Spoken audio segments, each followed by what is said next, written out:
Assalamualaikum warahmatullahi wabarakatuh. Pemirsa yang budiman dimanapun Anda berada. Berikut adalah cuplikan video, dan mudah-mudahan bisa menjadi referensi untuk kita semua, agar semakin cerdas dalam mensikapi berbagai gejolak kehidupan, agar kita tidak salah dalam menentukan sikap hidup yang sesuai dengan ajaran Nabiullah Muhammad SAW. Dugaan sementara, orang yang mengancam secara terbuka melalui media sosial bernama Hani Kristianto ini diduga berafiliasi dengan Petamburan. Dan orang yang bernama, disclaimer ya, orang yang bernama Hani Kristianto ini memang diperalat oleh Rizik Syihab. Bagaimana mengacak-acak YPM Tauhid yang dipimpin oleh Dr. Muhammad Kemali. Dan bagaimana ulasannya? Ini diduga, sekali lagi ini diduga dari pelaku yang membuat narasi secara terbuka yang dilayangkan kepada Dr. Muhammad Kemali. Bisa kita baca bersama di situ WA-nya. Sampai detik ini masih ada.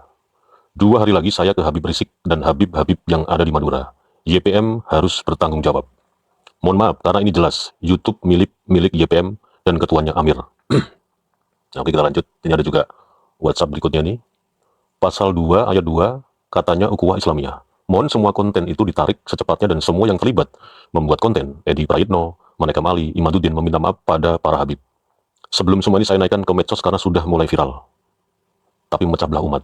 Apa perlu saya hubungi Habib-Habib yang di Madura untuk minta klarifikasi dari JPMA? Nah, jadi maksudnya ini, kemungkinan ini WA dari orang yang mengancam Dr. Muhammad Kemali, kemudian WA ini dilayangkan ke sekretariat YPM Tauhid yang dipimpin oleh Dr. Muhammad Kemali. Dan ini memang isinya provokasi atau mengancam ini.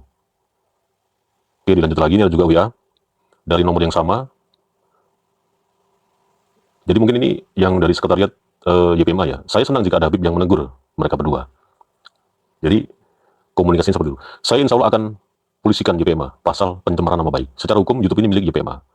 Donditan nomor 1 itu kena karena Graham Mualaf identik dengan Donditan. Ini namanya cari musuh. Bukankah YPMA fokusnya ke kristologi dan mualaf serta merajut ukhuwah? Saya marah besar sama Kodondi. Pasca kemarin terjadi sebuah insiden tekanan atau kertakan dan ancaman dari seorang Cino mualaf yang mengancam secara terbuka kepada Dr. Muhammad Kemali, ini ternyata berbuntut panjang. Jadi tidak ada sekedar menggertak secara atau lewat media sosial. Tapi ternyata sudah mengacak-acak personil yang ada di YPM Tauhid yang dipimpin oleh Dr. Muhammad Kemali.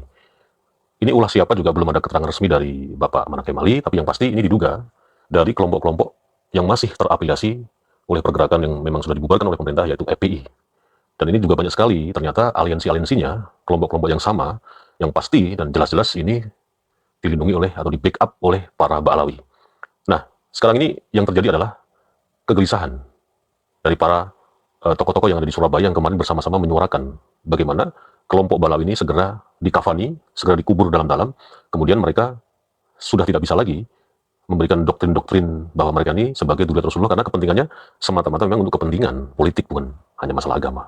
Nah, dari peristiwa kemarin, pressure atau tekanan atau ancaman kepada Dr. Muhammad Kemali ini, sekarang kami sedang berkoordinasi dengan Laskar Raja Wali Songo yang ada di Surabaya untuk bagaimana memberikan pengawalan kepada Dr. Muhammad Kemali. Dan kita juga sudah berkoordinasi dengan banyak pihak, terutama pihak yang berwajib, bagaimana pasca pertemuan Surabaya kemarin, ini benar-benar dijaga para tokoh-tokohnya, karena sekarang ini kelompok Ba'alawi itu banyak sekali pinjam tangan organisasi yang memang sudah terafiliasi dengan mereka untuk bagaimana menekan atau mempersekusi tokoh-tokoh yang ada di Surabaya yang menyuarakan hal yang sama seperti yang disuarakan oleh Gus Peret, Kiai Haji Imaduddin dan kawan-kawan. Jadi sekarang kelompok Laskar Raja Wali Songo ini sedang menyusun kekuatan bagaimana membackup para kiai, para ulama, para tokoh cendekiawan dan intelektual yang memang mempunyai sepemahaman atau satu frekuensi dengan Kiai Haji Imaduddin dan Gus Peret. Laskar Wali Songo sekarang sedang siap-siap bagaimana mengkoordinasi, mengawal, menjaga agar tidak terjadi lagi persekusi yang dilakukan oleh kelompok-kelompok yang terafiliasi kelompok FPI atau yang sudah kita tahu persis bersama, ini memang diduga otaknya adalah dari Petamburan. Informasi ini tidak hanya sekedar sebagai sebuah konten, tapi ini informasi yang bisa dipertanggungjawabkan. Saya sudah mengulas sebelumnya bahwa ketika Jawa Timur itu dibledosin soal nasab ini, pasti akan terjadi nanti rentetan peristiwa-peristiwa yang memang sudah kita duga sebelumnya, seperti persekusi, ancaman, pressure, baik itu secara online atau lewat media sosial dan secara offline, langsung turun ke lapangan. Makanya sekali lagi, Laskar Raja Wali Songo yang dipimpin oleh Gus Harun, malam ini semua datang ke sekretariat dan melakukan diskusi bagaimana langkah-langkah strategis akan dilakukan oleh Laskar Raja Wali Songo ini untuk mengamankan semua tokoh-tokoh yang terlibat di pertemuan di Surabaya kemarin.